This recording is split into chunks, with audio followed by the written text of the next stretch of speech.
Alrighty, well, we're down here at the workbench. Now, we had some, for me anyway, great success with the P5A modified, which is nowhere near completion, but is running well. Needs to have weights put on it. Needs to have springs and the pantographs put back on. Yeah, just to show you here's the pantographs. Here's one of them anyway. It has no springs. Now, I have one spring that I saved that came with it, wherever I got this, probably at a train show. But guess what? I found the springs that are virtually identical inside of what? An old printer that I took apart, which is, never would have imagined that in a million years. But it is what it is. It's there. And that's pretty darn good. So, I found my coffee. It's always nice to have some coffee.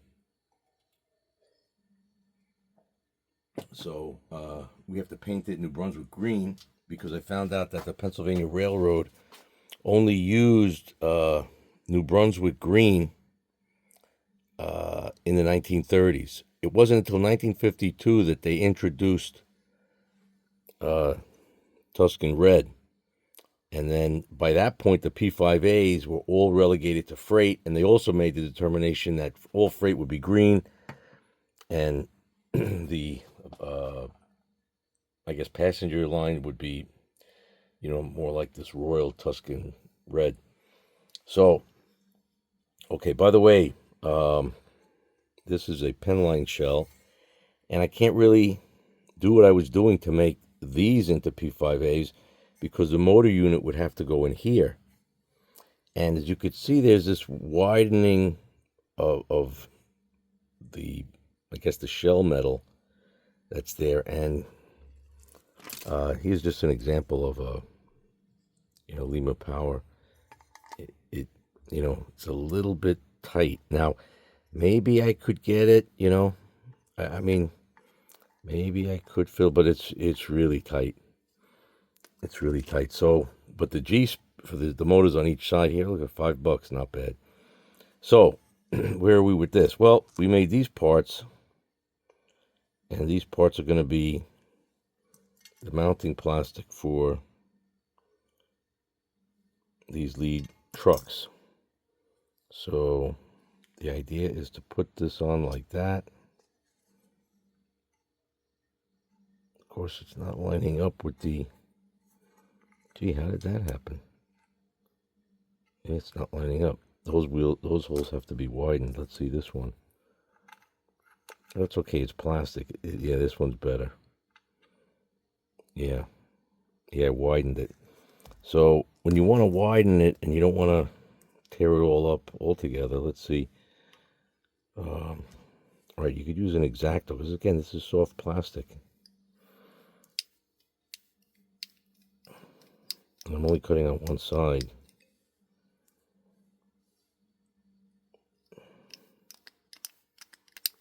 Again, this is not a moving part, so you don't have to go crazy to say, oh, the precision must be within, 100,000th of an inch or something. Just has to be big enough that the hole affords the screw to go in. Now, the interesting thing, there you go, much better. Still not good on this side. All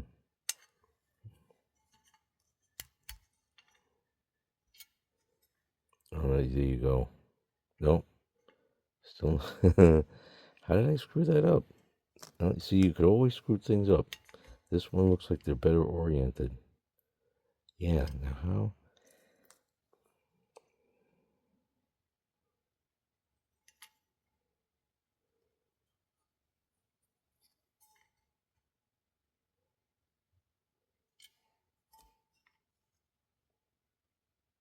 It's got to be bigger still on the side.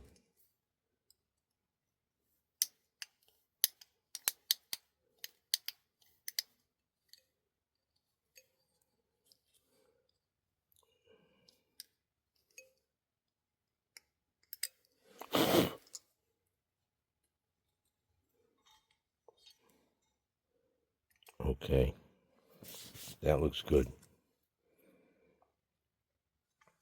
This looks good.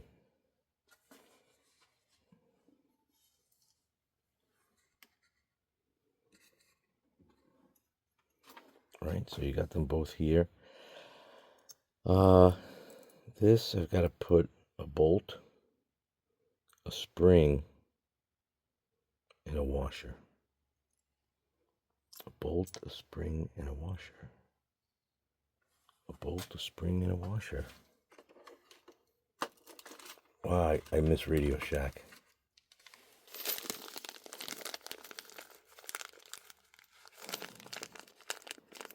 Now I could even use one of these. I don't really need the giant bolt, but I'll use a medium.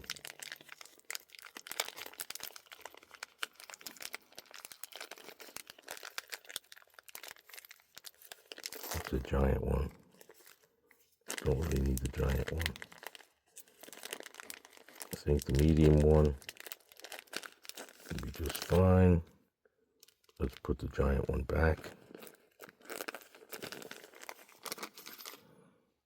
And the idea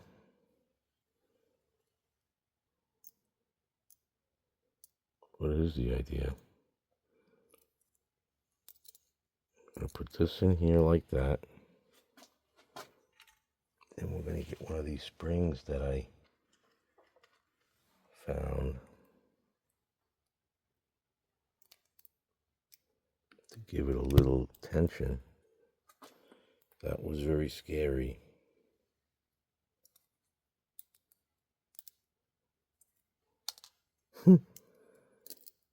That shook me up there.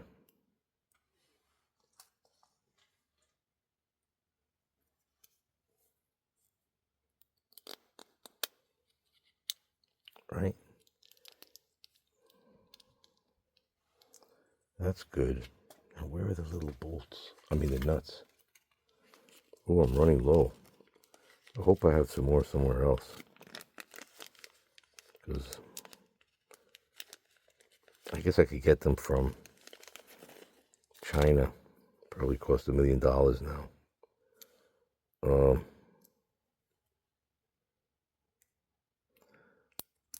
I'm sure the tariff thing will go away by Monday. And after all, the traders made their money selling short, and it'll shoot back up.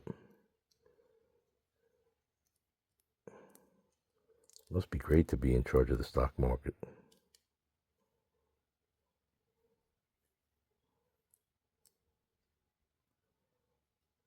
And you just have that power to say things,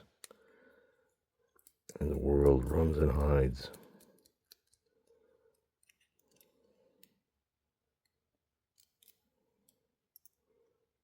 I definitely cyanoed that.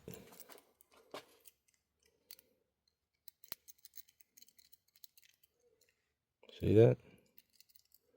Now, whether or not this is the right height, that's the million zillion dollar question. Because you put that in there, it looks kind of low.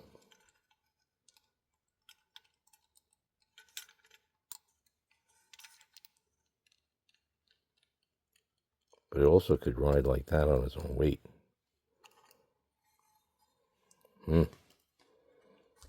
Scary. I wonder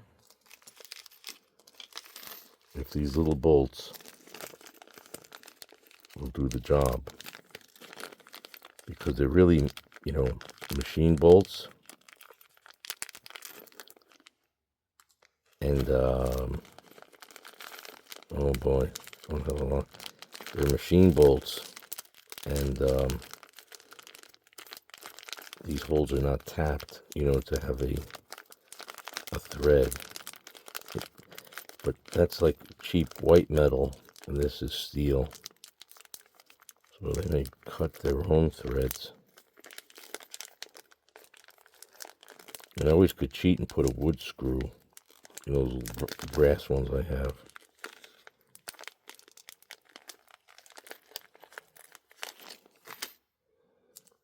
But these kind of look better.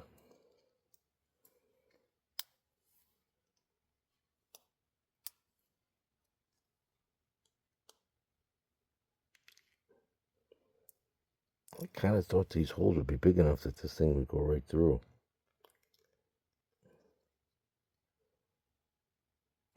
Nope. See, no matter what you think you're doing, with toy trains, you can be wrong. Actually, there's some advantage in this. The advantage is I can put this now in place, and these little screws will not fall out. I mean, they won't fall out of the plastic.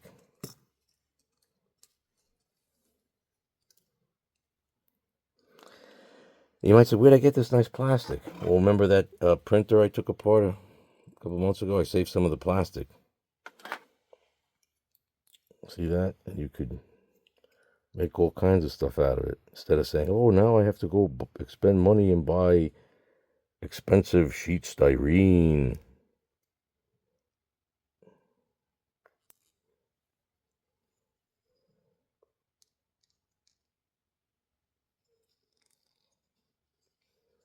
I think it's because I grew up with parents that had lived during the Great Depression.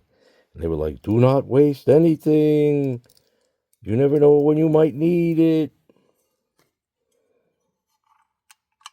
So it's like I've been living in the 1930s. Wait a minute. There's a theme. I got 1930 toy trains. Could it be? Yep. Definitely could be. Connection.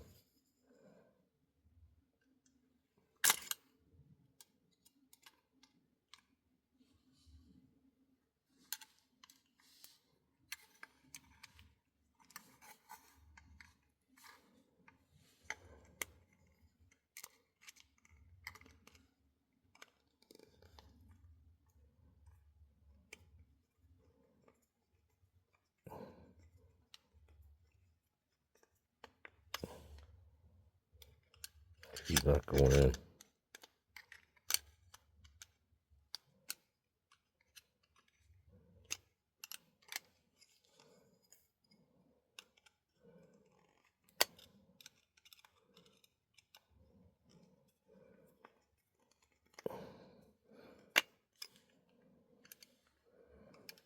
Yep.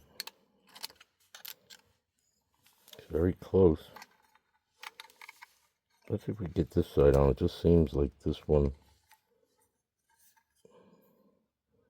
might go in.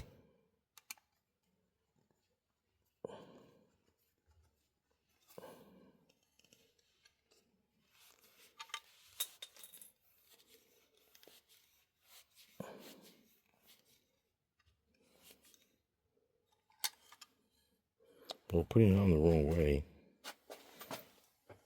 That might be part of the problem.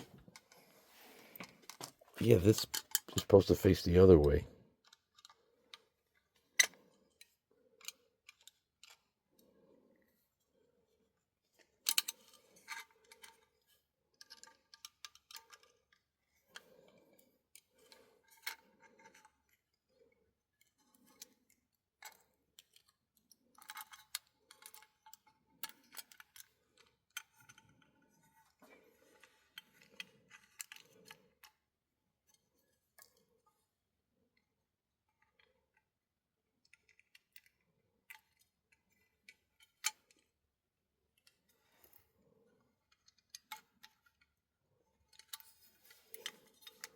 Now this one looks like it's going to fit in.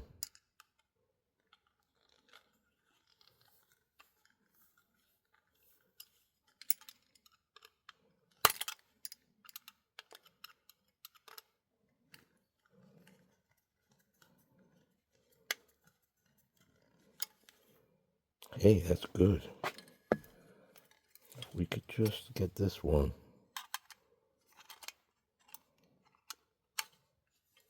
I think what we need to do is take it out and just excavate that hole a little bit.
Okay, we're back, and we're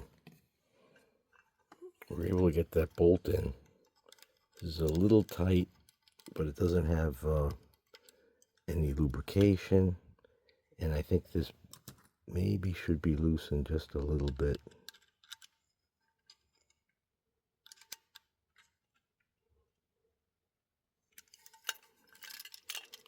Yeah, starting to look good. We got this one on, but it's not bolted on this side. Oh, it is bolted on that side. It's not bolted on this one then.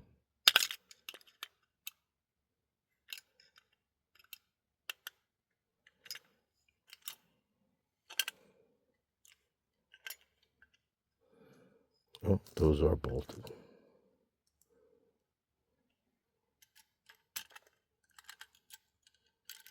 See, now magnetic is great, and except when it doesn't want to let go.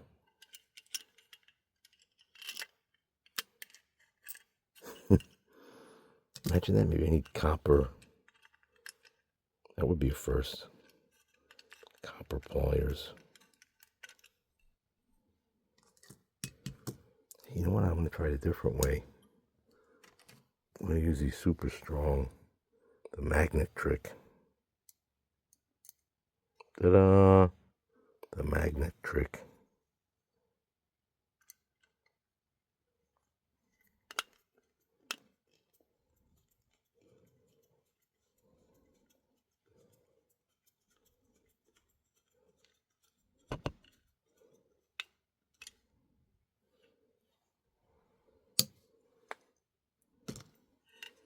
There you go. All right.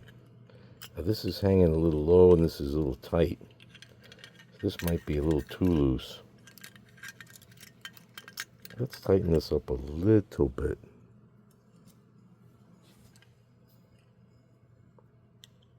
Now they have two different springs, so let's also sure. Oh, good enough. Just want to.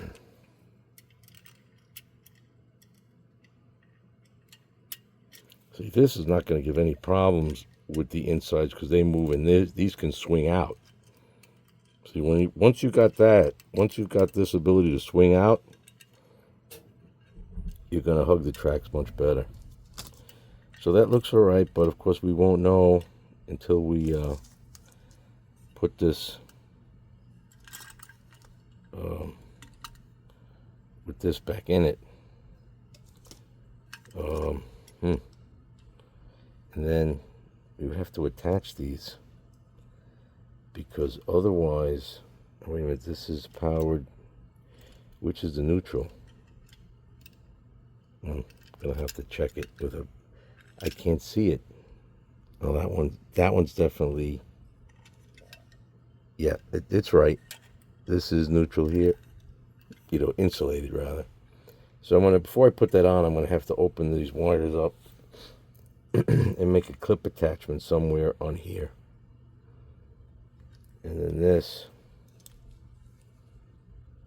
you know, bloop, might not be so easy. No, it's not too bad. Yeah, we could do it. It'll go in. Oh, this is not good. This is decaying off. All right, we shall return. I don't know, this one must have fallen over. That pantograph came off. It's kind of like it's got too much entropy. It wants to get out of its own way and go back into less complicated form. All right, thanks for watching. Bye for now from Bobby at Bobby's Hobbies.